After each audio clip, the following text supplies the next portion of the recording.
Hospital লাগবে না, বাড়িতে যেটা হচ্ছে এটাই চিকিৎসা। হাসপাতালে এর চেয়ে বেশি কিছু হবে বলে মনে হয় না। ও ভালো কথা, তোর জন্য তো একটা ভালো খবর আছে, সুখবর। হ্যাঁ, ওই শিউলের সাথে তো দেখা করতে গিয়েছিলাম, তো দেওয়া ঠিকানা মতন দেখা হয়েছে। তুই কি তাকে আবার কথা বলেছিলি? হ্যাঁ, বলবো না কোনো, বললাম তো। আচ্ছা, তো তাকে আমার কাছে নিয়ে আসতে পারলি না? না, সে আজকে আসবে না, সে কালকে আসবে। আমি এই বাড়ির ঠিকানা দিয়ে আসছি। এখন তুই কাল পর্যন্ত বেঁচে থাকলেই হয়। তোর কি মনে হয় কাল পর্যন্ত আমি বাঁচবো না?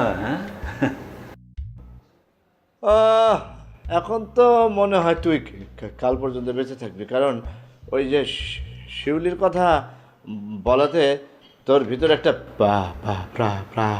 প্রাণ সঞ্চার হয়েছে।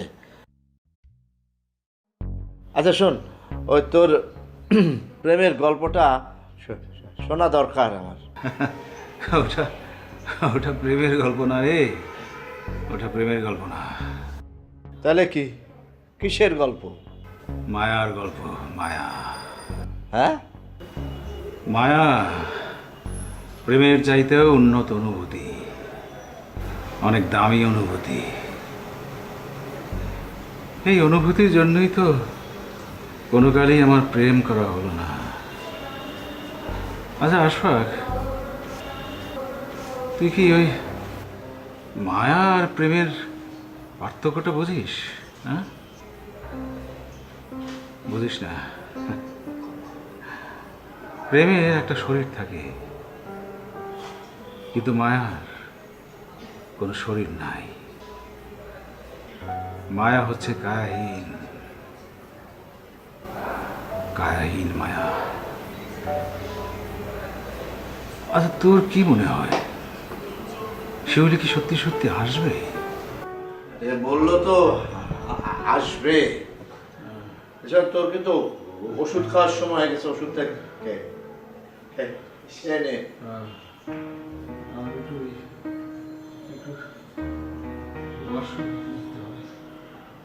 পারবি? হ্যাঁ, যা।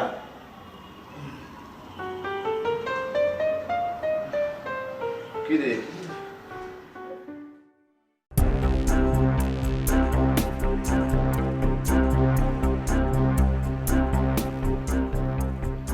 তুমি কোনো চিন্তা করো না রেবেকা, আমি বলছি তোমার ছেলে নিশ্চয়ই ফিরে আসবে। আসবে না।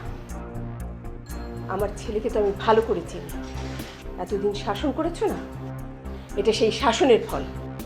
আরে এখন কি শাসনের দোষ হয়ে গেল? আমি তো শাসন করেছি ওর ভালোর জন্যে, আর সেই কারণে তো বাড়ি ছেড়ে চলে যায়নি। ও বাড়ি ছেড়ে গেছে একটা মেয়ের জন্যে। ভুল। এ বাড়িতে কারো প্রতি তার মায়া নেই। কেন মায়া নেই বলো তো? কারণ এই বাড়ি থেকে সে শুধু তোমার কড়া শাসন ছাড়া আর কিছুই পায়নি। এখন শাসনের দোষ হয়ে গেল? আরে যে ছেলে একটা মেয়ের জন্য বাড়ি ছেড়ে চলে যায় সে তো একটা অপদার্থ। আমার তো বিশ্বাস হচ্ছে না যে এই ছেলে একসময় আমেরিকাতে ছিল। আমেরিকাতে তো সে ইচ্ছে করে যায়নি, তুমি তাকে জোর করে পাঠিয়েছ। আমেরিকাতে গিয়ে যেন অনুর সাথে সে যোগাযোগ করতে না পারে, তুমি সে ব্যবস্থাও করেছ। তুমি ওর পিছনে গুপ্তচর লাগিয়েছ। সেই ছেলে বাড়ি ছাড়বে না তো কি করবে? মুনতাসির ভাইয়ের মেয়ে যে বিয়েতে রাজি হয়নি, কেন হয়নি? তোমার কারণে হয়নি। রজত বাড়ি ছাড়ার আগে সব কিছু চিঠিতে জানিয়ে গেছে। রজতের থেকে তুমি অনুকে নানান কৌশলে সরিয়ে রেখেছ। অনুর মনে তুমি রজতের বিরুদ্ধে সন্দেহ ঢুকিয়েছ। এমনকি তুমি রজতের পিছনে একটা আমেরিকান মেয়েকে লাগিয়েছিলে। রজত সেটা না বুঝতে পেরে তোমার ফাঁদে পা দিয়েছে।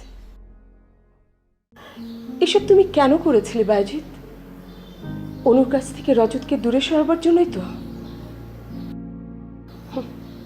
তুমি কি ভেবেছিলে এইসব করলে রজত অনুকে ভুলে যাবে?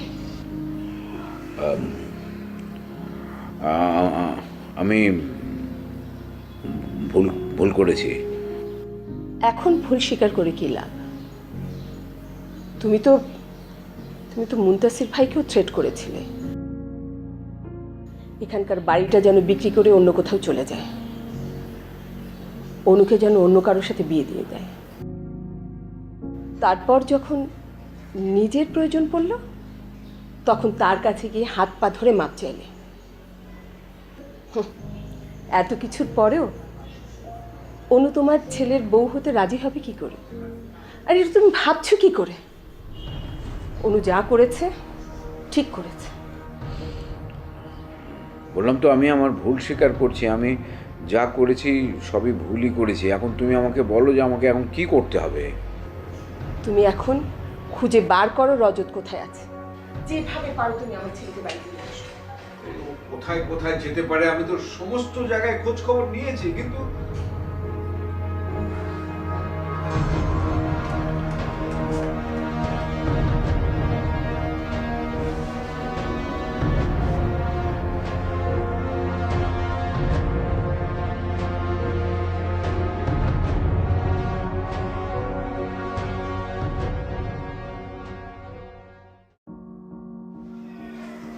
আরে আপনি আপনি না আগে আরেকবার আসলেন? জি ভাবি, একটু বসেন, একটু কথা ছিল।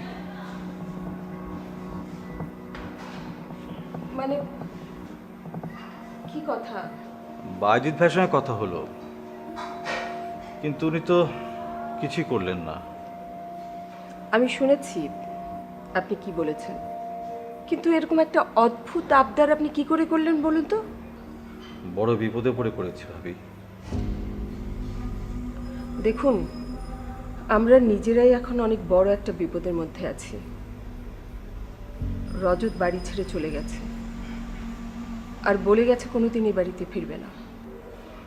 আমি জানি ভাবি, কিন্তু আমার মেয়েটা যে বড় অবুঝ। অবুঝ মানে? কিছু বুঝতে চাইছে না। অনুসরার সঙ্গে যদি ভাড়াটা ছেলের বিয়েটা না ভাঙতে পারি তাহলে আমার মেয়ে আত্মহত্যা করবে বলেছে। বলেন কি? জানেন তো ভাবি, আমার মা মরা মেয়ে। এই জন্য আমি বাজিদ ভাইয়ের সাহায্য চেয়েছিলাম। কিন্তু আপনি যে সাহায্যটা চেয়েছেন সেটা তো একটা অপরাধ। মেয়ের জীবনের চাইতে তো আমার কাছে আর কিছু বড় না ভাবি। যে করি হোক, মুনতাসির ভাইকে যদি ভয় দেখানো যায়, সে যদি আমার ভাড়াটা ছেলের সঙ্গে তার মেয়ের বিয়েটা ভেঙে দেয়, আমার মনে হয় বাজিদ ভাই এটা করতে পারবে। তার মানে আপনি চাইছেন বায়েজিৎ একটা অন্যায় করুক, আপনি তাকে গুন্ডা মনে করেন, তাই না? ছি ছি ভাবি, বিষয়টা এভাবে নেবেন না। আমার মা মরা মেয়ে, তাছাড়া অনুসূয়া বিয়ে করতে যাচ্ছে বলেই তো রজত বাড়ি ছেড়ে চলে গেছে। এখন যদি শুনে যে অনুসূয়ার বিয়েটা ভেঙে গেছে তাহলে নিশ্চয়ই বাড়ি ফিরে আসবে।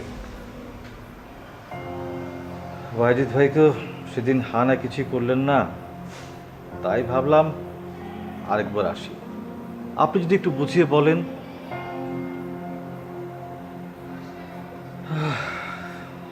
আর যদি বিয়েটা ভেঙে যায় না, তাহলে সব কিছু সমাধান হয়ে যাবে। আমি রজতের বাবাকে এই ব্যাপারে কিছু বলতে পারবো না। আপনি এই ব্যাপারটা নিয়ে আর না আসলেই ভালো হয়। তাহলে আমি এখন কি করব? আপনি বসুন, আমি আপনাকে চা করে দিচ্ছি, আপনি চা খেয়ে যান। চা খেলে কি সব সমস্যার সমাধান হবে? আমার মনে হয় ভাই, আপনি ব্যাপারটা আপনার ভাড়াটিয়া ছেলেটাকে ভালো মতো বুঝিয়ে বলেন। আপনারা বললে মনে হয় হবে। শুনলাম যে আমাদের ভাইটা ছেলেটা নাকি আপনাদের আত্মীয়। আত্মীয়? আমাদের আত্মীয়?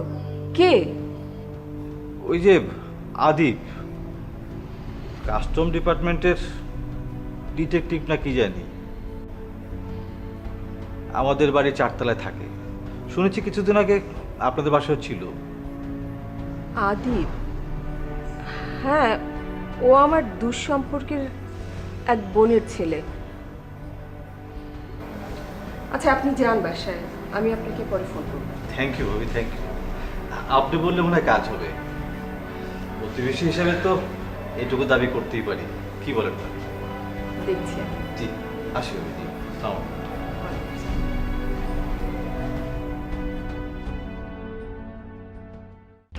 আরো আরো জোরে জোরে টানেন নাক দিয়ে। হ্যাঁ, সুন্দর করে টানেন। এটা আপনি দিনে 3 বার করে টানবেন। একটা জিনিস খুবই ভালো লাগলো দুলাভাই যে আপনি আমার কথা মতো কাজ করতেছেন। তোমার কি খবর বলো? দুলাভাই খবর তো তেমন ভালো না। আমি যদিও সুস্থ, কিন্তু ওই যে আমার বন্ধু আছে যে কবি শুভঙ্কর, ও তো আবার আক্রান্ত।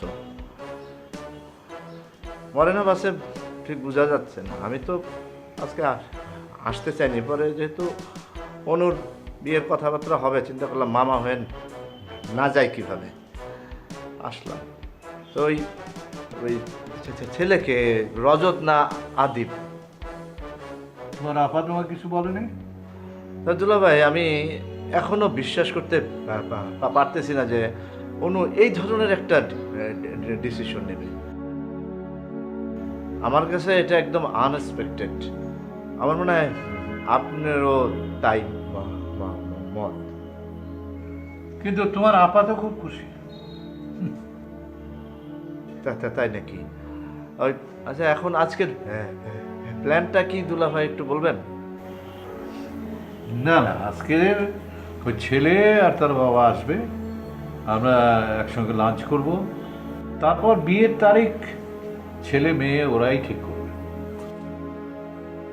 তবে দুলা ভাই আমি একটা জিনিস আপনাকে বলে রাখি, কোনো আয়োজন করবেন না। এখন কিন্তু সময় খুব খারাপ। এই সময়ে কোনো ওই আত্মীয় স্বজন অমুক তমুক কিচ্ছু দরকার নাই। কাজে ডেকে বাস হবে, সাক্ষী সাবুত দিয়ে বিয়ে শেষ, মোনাজাত হবে, এই প্রোগ্রামটা করেন। কোনো আত্মীয় স্বজনের এন্ট্রি দিবেন না। এখনো সব কিচ্ছু করা যাবে না। দুলা ভাই ওই যে ওরা কখন আসবে? দুপুরবেলায় তো আসার কথা, দেখি আর কখন আসে। আচ্ছা শোনো, ছেলের ছোট বোন ফোন করেছিল, ওরা রওনা করে দিয়েছে, 15 মিনিটের মধ্যে ওরা চলে আসবে। তোমরা আর বসে থেকো না। দুলা ভাই স্ট্যান্ড আপ। কেন স্ট্যান্ড আপ করতে হবে? কেন দাঁড়াতে হবে? ওই যে আপা বলতেছে যে দাঁড়াও, সেই জন্য বললাম। আশ্চর্য, বাড়িতে মেহমান আসবে, তোমরা কি এভাবেই বসে থাকবে? তাহলে কিভাবে থাকতে হবে আমাদের? অ্যাটলিস্ট দুজনে পাঞ্জাবি তো পরবে নাকি? হ্যাঁ, এটা অবশ্য আপা ঠিকই বলেছেন। চলো ভাই ওঠেন। আশফাক ভাই, তোকে আমার একটা কাজ করে দিতে হবে। শোন না, বাজার থেকে সব কিছুই আনা হয়েছে, লেবুটা আনা হয়নি। জানা ভাই, আমাকে 1 ডজন লেবু এনে দে প্লিজ। প্লিজ প্লিজ করার তো দরকার নেই। লক্ষ্মী ভাই, হ্যাঁ যা। মানে আমি কিছু আমি না। তুমি বসে আছো কেন? ওঠো, পাঞ্জাবিটা অন্তত পরো। ঠিক আছে উঠছি। যাচ্ছি বলে তো বসেই আছো। কাপ চা খেয়ে নি তারপরে। আশ্চর্য, শুনলে না, ছেলেরা 15 মিনিটের মধ্যে চলে আসতেছে। যা খুশি করো, আমার কোনো কথার দাম নেই।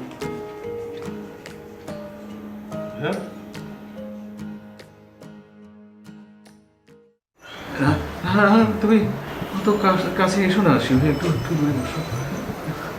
অসুখটা তো ভালো না, অসুখটা ভালো না। আপনাকে তো হাসপাতালে নেওয়া দরকার। তার আর কোনো দরকার নেই শিউলি।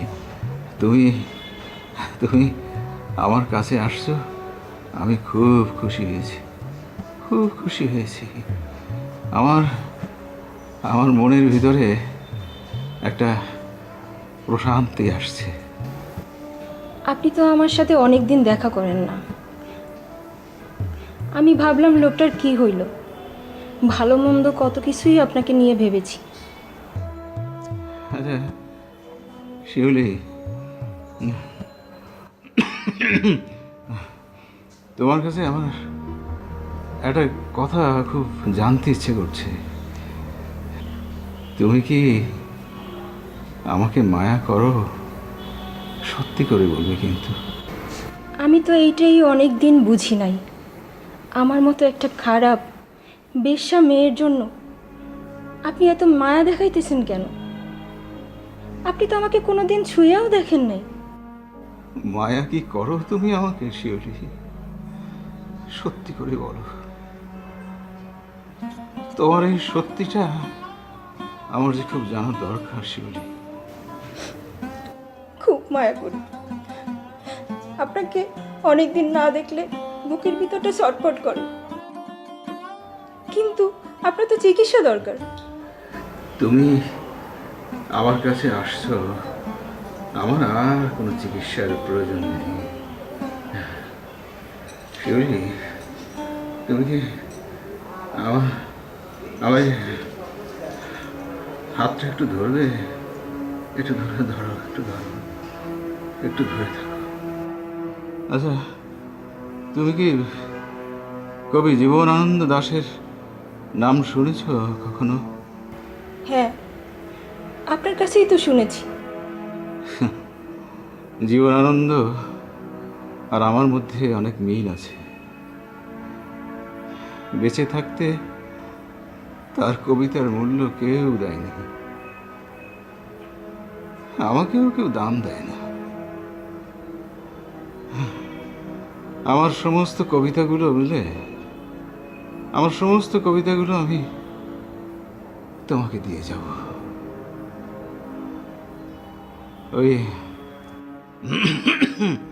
ওই জীবনানন্দ আশ্রয় খুঁজতে যেতেন